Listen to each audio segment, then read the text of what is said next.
तुलसीदास को भी जब वह मधुरी बानी लगा तो सुना होगा तुम लोग, ये कथा नहीं कहते हैं, बता देते हैं। वो भी रात में ही, शाम को ही निकल गए और नदी में कोई लाश बह रहा है तो लाश को भी लकड़ी समझकर पार कर गए, और अपने पत्नी के जब देखे कि उस घर में सरप लगता है तो उसको भी वह समझे कि रस्सी ही है, लटक पार कर गए।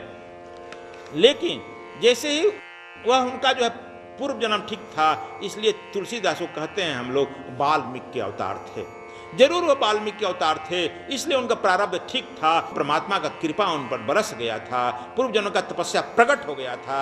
जब तुम पूर्व जन्म का तपस्या रहेगा, धर्म रहेगा, तुम अधोगति में डूबते रहेगा, उस समय प्रकट हो जाएगा और तुम्हें तमाचा लगा देगा। उस समय जरूर तुलसीदास वाल्मीकि के पूर्व होंगे और उन्हें वह तमाचा तुरंत लगा दी। अरे मूर्ख, जितना तुमको इस हाड़ मांस के शरीर से प्रेम कर रहा है, उतना प्रेम यदि श्री राम से करता तो तुम मुक्त हो जाता। यह तमाचा लगा जोरदार तुलसीदास को, और वहीं से जय श्री राम जय राम जय जय राम कहते हुए निकले और विरक्त हो गए और संतत्व को प्राप्त कर लिए। तुम दारू शराब पीने लगता है, मांसाहार करने लगेगा, तब तुम्हारी जो है काम और जो है उत्प्रेरित हो जाएगी और तुम मर्डरर हो जाओगे, हत्यारे हो जाओगे। और उस वासना में तुम जिस भी लड़का का जन्म देगा वह तुम मर्डरर देगा, हत्यारा देगा। हमारे यहाँ लोग आते हैं, कहते हैं गुरु हमारा लड़का लड़की बातें नहीं मान रहा है। हम कहें क्या तुम समाधि में लड़का पैदा किया है कि नहीं मान रहा है? कुछ बाबा लोग भी बहुत कहते हैं। कुछ बाबा लोग को जब हम कह दिए तो बहुत दुख भी लगा, हमारे बाबा लोग बोलना छोड़ दिए। तुम जरूर नाशा में है, वासना का नाशना में है, और वैसी आत्माएं जैसी आत्माएं खोजती है, प्रत्येक आत्माएं खोजती है। तुम जो शराबी हो, कामुक आत्माएं तुम में प्रवेश कर गए। तुम जो है बिल्कुल धर्मात्मा हो, धर्मात्मा आत्मा है, मर्डरर हो, मर्डर आत्मा। जैसे तुम रही है, जा की रही भावना जैसी, ब्रह्मूर्तिन देखी तैसी। इसलिए हम कहते हैं यंग जनरेशन को ध्यान ज्यादा करने के लिए कि तुम्हारे अंदर वह उस तरह की आत्मा आए। देखो पवित्र काम कह रहे हैं भगवान कृष्ण कैसे, इसका भी बात मैं बता दूं। जैसे ईसा मसीह को कहा गया है कि कुंवारी माँ का लड़का है। कुंवारी माँ का लड़का मतलब क्या हुआ है? वह पवित्र कामना है। पवित्र काम से वह ईसा की आत्मा कही होगी मैं तुम्हारे गर्भ में आना चाहता हूँ। वह तैयार हो गई है कि यह पवित्र आत्मा आ रही है। तो पवित्र आत्मा आ रही है, उसके लिए उसका कोई बाप भी मिल गया तो वह जो काम हुआ पवित्र हुआ और ईशा का आगमन हो गया। इसलिए उस माँ को भी कुंवारी माँ कहा गया है। तुम्हारे यहाँ भी कहा गया है, सत्यवती को कुंवारी माँ कहा गया है। पराशर ऋषि, पराशर, वशिष्ठ, ब्रह्मा के लड़के वशिष्ठ, वशिष्ठ के लड़के शक्ति, शक्ति के लड़के पराशर। पराशर जा रहे हैं नाव पर, वेद व्यास की आत्मा आ गई और कही कि पराशर जी हमारा पिता आप बन जाइए। कहा भट्ट हम नहीं बनते, हम ब्रह्मचारी हैं। कहा कि आप ही ऐसे आदमी को हमारी पिता की जरूरत है। तो माँ कहाँ है? ये सत्यवती जो ले जा रही है ये माँ बन जाएगी, इसको हमने तैयार कर लिया है। कहा कि मैं प्रार्थना नहीं करूँगा। कहा कि नहीं बन जाइए। बार बार सत्यवती से कभी कहे सत्यवती तू मेरी माँ बन जाओ, मैं समाज का कल्याण के लिए आना चाहता हूँ, कोई शरीर ग्रहण करना चाहता हूँ। और पराशर से, उस सत्यवती से जो संबंध हुआ, वह जो लड़का हुआ, वेद व्यास हुआ, काला कलूटा होते हुए भी चारों वेदों का, उसको कृष्ण द्वैपायन कहा गया। 4 वेद 6 7 18 पुराणों का गठन किया, उसे कृष्ण द्वैपायन कहा गया। वैसे भी आत्माएं आती है और वह अपना पवित्र, उसके कहा मैं पवित्र काम हूँ, इसलिए कृष्ण द्वैपायन कहा गया, पवित्र काम। और इसके बाद सत्यवती को कुंवारी कहा गया। इस कुंवारी का महात्मा समझो। कुछ नास्तिक मुझे मिलते हैं, कुछ क्या नाम है सीपीएम वाले मिलते हैं, इस पर बड़ी हमसे तर्क किए हैं। इसलिए मैं तुम लोगों को बताया कि नहीं जरा इसको ठीक से समझो, तुम्हारी यह तर्क की सीमा की बाहर की बात है। इस सत्यवती वैसे आत्मा से आई है, वेद व्यास आया है। क्या तुम्हारे भी कुछ कर्मों से कोई वेद व्यास पैदा हुआ है, ईसा पैदा हुआ है? जरा तुम अपना अवलोकन करो। इसलिए सत्यवती कुंवारी है। भगवान बुद्ध को भी जब आना हुआ, भगवान बुद्ध को भी आना हुआ तो जातक कथा में लिखा है कि भगवान बुद्ध की आत्मा बार बार कह रही है माता मैं तुमसे आना चाहता हूँ, हमको गर्भ धारण करो। सुदोधन से कह रहे हैं, बहुत बार उसको सपना आने लगा मैं दिव्य आत्मा आना चाहते हूँ। वह नकार देती है, ना ना मैं तुमको नहीं ग्रहण करना चाहती हूँ, मैं तो ऐसा आदमी ग्रहण जो मेरा लड़का राजा बने, मैं फकीर क्यों ग्रहण करूँगी? मेरा लड़का राजा बने, मेरा लड़का थोड़ा धूर्त हो, लड़का मेरा थोड़ा पॉकेटमारी करे, लूट लाट कर ले आवे। ऐसा ना कोई आदमी कहता है कि संत हम ग्रहण करेंगे। आया है बुद्ध की भी आत्मा बार बार कह रही है माँ, बहुत पहले से कुछ सपना भी देखने लगे हैं, सपना भी आ रही है, पंडित लोग उसका विश्लेषण भी कर रहे हैं, दिव्य आत्मा आना चाहती है और प्रार्थना को वह माँ स्वीकार कर ली कि ठीक है यार आओ, हम तुम्हारा कष्ट झेल लेंगे। और जब वह बुद्ध की आत्मा उतरी है, बुद्ध उससे पैदा हुआ है, वो बुद्ध की माँ 3 कदम चली है, शरीर छोड़ दी है, नहीं बर्दाश्त कर पाई उस बुद्ध को।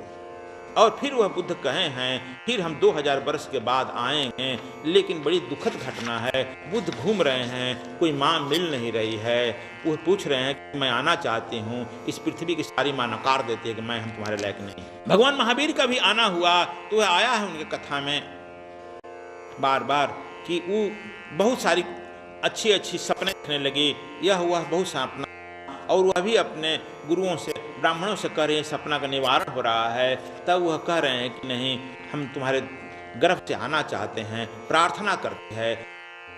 ये चैव सात्विका भावा राजसास्तामसाश्च ये मत्त ये व्यतीतान् विद्धि न त्वहं तेषु ते मयि। भगवान कृष्ण कह रहे हैं कि जो भी सत्वगुण से उत्पन्न होने वाला भाव है, जो रजोगुण से तथा तमोगुण से होने वाला भाव है, उन सब को मुझसे ही होने वाला है ऐसा जान, परंतु वास्तव में उसमें और मुझ में नहीं है। यहाँ पर भगवान कृष्ण तीनों गुणों की बात कर रहे हैं, सत्वगुण, रजोगुण, तमोगुण। कहते हैं कि ये तीनों गुण मुझसे ही निकले हैं, लेकिन ठीक से जानना चाहते हो, वास्तव में जानो तो मैं उसमें नहीं। यह बात बड़ा आप लोग समझेंगे तो बड़ा गजब बात कह दी है। देख दो वह परमात्मा जो है एक होता है, परमात्मा एक ही है। वह सृष्टि करना हो तो 3 भागों में बढ़ता है, आप लोग को कई बार बताया भी गया है। 3 4 में नहीं बढ़ता है, 1 3 में बढ़ता है, 3 9 में बढ़ता है, 9 81 में बढ़ता है। इस तरह से यह मल्टीप्लाई करता है सृष्टि के मल्टीप्लाई करने का यह नियम है। 1 डायरेक्ट 3 में बटेगा, 3 9 में बटेगा, 9 81 में बटेगा, इस तरह से यह मल्टीप्लाई करता है सृष्टि। और जब सिमटने लगेगा तो उसी अनुक्रम में वह सिमटते हुए एक में पूर्ण हो जाए, एक में आ जाएगा। इसीलिए कहा गया है कि बहुतों में देखते हुए एक को देख लो, एक को देखते हुए बहुतों को देख लो।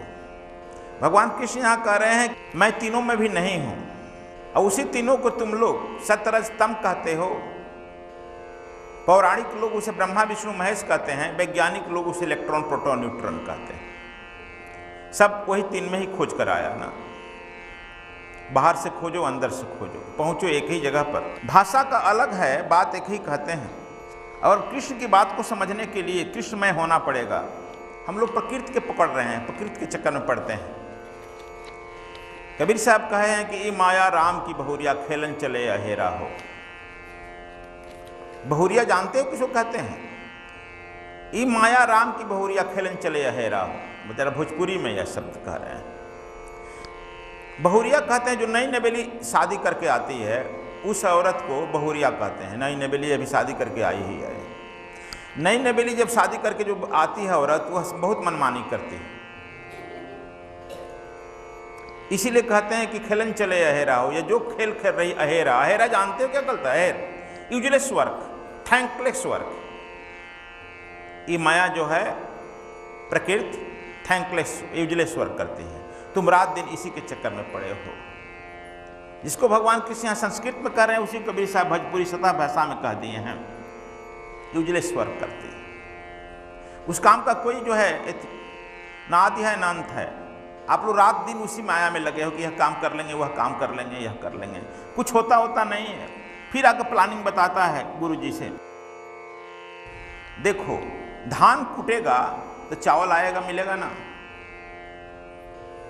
लेकिन तुम धान की भूसी कुटेगा तब चावल मिलेगा। वह भूसी जो है माया है, धान की भूसी खोला वह माया है। यह संसार है। हम लोग रात दिन इस माया को कूटने में रहते हैं, माया को ही पकड़ने में रहते हैं। वो पकड़ में नहीं आती है, हाथ से निकलते जा रही है। उसी तरह से निकलते जा रही है जैसे अपने हाथ में बालू का रेत ले लो, सैंड रेत ले लो और मुट्ठी में दबाओ, वह पोर पोर करके निकलते चला जाएगा। जितना दबाएगा उतने निकलेगा। उसी तरह से हम लोग माया को पकड़ कर दबाते हैं, रुपया को, पैसा को, परिवार को, लोग को, लाज को, पद को, पैसा को, प्रतिष्ठा को। सब किसी न किसी पद और प्रतिष्ठा से गुस्सा हो जाता है, आवेश में आ जाता है, हमारी यह बात नहीं, हमारी यह बात नहीं। ये सब माया के चक्कर में पड़ा है ना, इसी सतरज तम के चक्कर में पड़ा है। भगवान किसी कहते हैं सतरज तम के चक्कर में पड़ा है। यह विज्ञान जो कहती है कि मैं प्रकृति को जीत लूंगा, विज्ञान के लोग प्रकृति को जीत लूंगा, लेकिन जितना ही प्रकृति को जीतने के लिए उपाय करता है उतने बड़े बड़े विध्वंस हो रहे हैं, फिर देखते रह जाती है। अभी पिछले साल केदारनाथ में देखा, अभी तू जम्मू कश्मीर में देख रहा है, जीत पाया? जितना ही तुम्हारा विज्ञान आगे बढ़ता है प्रकृति उतना ही तुमको लीला दिखा देती है, फिर तुम टाइम फीस हो जाते हो। यह माया है, यह माया राम की बहुरिया है। कबीर सपना राम की बहुरिया है, राम की पत्नी है ना, नई नवेली है, अभी तो बुढ़ी भी नहीं है तुम तो अभी नई नवेली है। अब तुम्हारे बस में आएगी? क्यों तुम उसके चक्कर में आ पड़े हो? देखो, यह एक संत कह रहा है। रामकृष्ण परमहंस इसी से अपने शिष्यों को कहते थे कि राम जानकी, लक्ष्मण जा रहे हैं जंगल में। लक्ष्मण जी बार बार कहते थे माता जानकी जी जरा छोड़ दो ना, हट जाओ, किनारे हट जाओ। क्या है? तो प्रभु का जरा मैं पैर देखूं, जरा देखते रहूं, तो बीच में पड़ जाती है। जानकी मुस्कुराकर कह देती थी कि मैं ऐसी हटूंगी कि तुम रोएगा, फुट फुट कर रोएगा। रामकृष्ण परमहंस सुनाते थे मजाक अपने शिष्यों से। और वही जरा सीता जंगल में जब ऐसी हटी तो लक्ष्मण जी भी फुट फुट रोए, राम भी फुट फुट रोए। राम जी कहे हैं ना, घन घमंड गरजत घन घोरा, त्रियाहिन डरत मन मोरा। रोने लगे, अब डरने लगे। इसलिए तुम जहां इसके चक्कर में पड़ेगा, तुमको तुम्हारा बस नहीं चलेगा। लेकिन रात दिन तुम इसी को पकड़ने में कहा है कि यह हमारी लड़की है, यह हमारा लड़का है, यह हमारा परिवार है, यह हमारा है, यह हमारा धन है, यह हमारी कोठी है, यह हमारी पैसा है। आज जितना तुम मुट्ठी से दबाते हो पोर से निकलते जा रहा है, कोई पकड़ में आ नहीं रहा है। कबीर साहब इसलिए कहते हैं कि इस माया के चक्कर में मत पड़ो। तब किसके चक्कर में कहते हैं माया से मत लड़ो, जीत नहीं पाएगा। इसे पकड़ो भी मत, पकड़ा भी नहीं पाएगी। कबीर साहब कहते हैं कि मुझे जन्म जन्म राम से संग्राम। कहा कि मैं तो राम से ही संग्राम करूंगा, युद्ध करूंगा तो राम से, इनसे क्यों करूं? राम से संग्राम करूंगा। तो कहा था कि अरे पागल, तू राम से संग्राम जीत पाएगा? कहा कि जीत जाऊंगा तो मेरे अंडर में रहेगा वो, यदि मैं हार जाऊंगा तो उसके अंडर में चला जाऊंगा। क्या लगा है मेरा? कहा लोग, काशी के लोगों ने कहा अगर तू बड़ा जुआ खेल रहा था, जुआ भी मैं खेलूं, राम से खेलूंगा। यदि जीतूं तो वह मेरा, वह जीते तो मैं उसका। बड़ा देखो, यह फकीरी है। कहा कि इसे जुआ संग्राम भी करेंगे तो राम से संग्राम करेंगे, जुआ भी खेलेंगे तो उसी से खेलेंगे। बस चिट या पट, हम या उसका या वो हमारा। तो दोनों तरह से तो हमको घाटा है नहीं ना। भगवान कृष्ण कह रहे हैं कि जो तुम सत रज तम तीनों देख रहा है उसमें मैं नहीं हूं, मैं इस तीनों से भी अलग हूं। उसको हम लोग कहते हैं गुणातीत। मैं कल साधना में बता रहा था, अभी वैज्ञानिक लोग जो है जागृत, स्वप्न, सुषुप्ति और तुरिया तक पहुंचा है।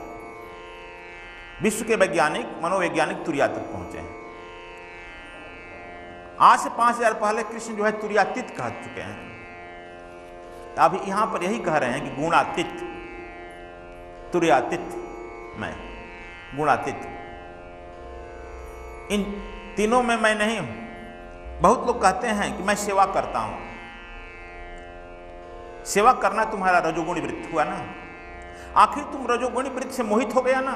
कहा कि मैं तीनों वृत्ति से मोहित नहीं हो रहा हूं। तुम सेवा ही कर रहा है, सेवा बना, तुम सेवा में जरा भी कोई इंटरफेयर करता है तुम क्रोधित हो जाते हो, तब तुम्हें तमोगुण आ जाता है ना। तुम सेवा रजोगुणी वृत्ति है, और रजोगुणी तुम वृत्ति जब पकड़ लेते हो, कोई इंटरफेयर करता है, तुम क्रोधित होते हो, तमोगुण आ जाता है। सतोगुण वृत्ति वाला बैठा है आदमी, बाबा देखो ये बाबा बैठे हैं, सतुगुण वृत्ति वाला कहा था मैं तो बैठा रहा हूं, कोई काम नहीं करूंगा, तो क्या करेंगे? राम राम करूंगा। क्या तुम्हारे राम राम कहने से भी सृष्टि चल जाएगी? तमोगुण वाला बैठा व्यक्ति क्या करता है? जब देखो वो कूद रहा है, उछल रहा है, किसी को गाली दे रहा है, गलौज दे रहा है, झगड़ा कर रहा है, तो क्या ये तीनों वृत्तियों से काम चल जाएगी? न तुम्हारे तमोगुण वृत्ति के उछलने कूदने से काम चल रहा है। रजोगुण वृत्ति से तुम केवल सोचते हो, बैठ के केवल सोचता है। यदि रजोगुण वृत्ति का प्रखर तेज होना है तो किसी राजनेता के पास चले जाओ। राजनेता निरंतर सोचता है, प्लानिंग बनाता है। अभी जितना तुम प्लानिंग बनाता है, किसका प्लानिंग बनाता है? प्रकृति का, डेवलपमेंट का। कहते हो डेवलपमेंट करें, विकास कर रहे हैं। विकास तो इस देश में, इस पृथ्वी पर सबसे ज्यादा रावण कर दिया था।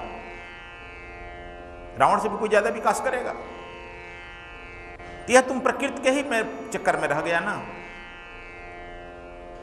यह रजोगुणी वृत्ति है। नेता कभी स्थिर नहीं रहता है। कुछ दिन तुम नेताओं के साथ रह जाओ तो तुम भी कहोगे भाई अब क्या करें, तो अनशन करें। किस बात का अनशन? यार हम कल जा रहे थे, पेपर में देखे कि फलाना एक गरीब लड़का का अपहरण हो गया है, मुद्दा मिल गया, अभी इसी को करो अपहरण। कुछ अनशन।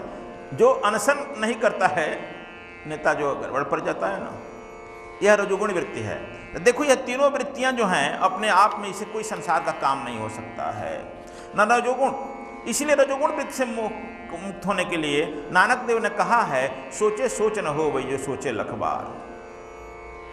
हमारे एक सन्यासी कभी कह रहा था, गुरु जी हम बड़े ग्रस्त हैं। हमने क्या तुम्हारी ग्रस्त समस्या तो मैं जानता ही हूँ, तुम केवल सोचता है। तो हाँ गुरु जी आप पकड़ लिए, हमने सोचता है। तो एक काम करो, तू गुरु नानक देव की इस श्लोक को केवल गुनगुनाते रहो मस्ती में, सोचे सोच न हो वही जो सोचे लख बार।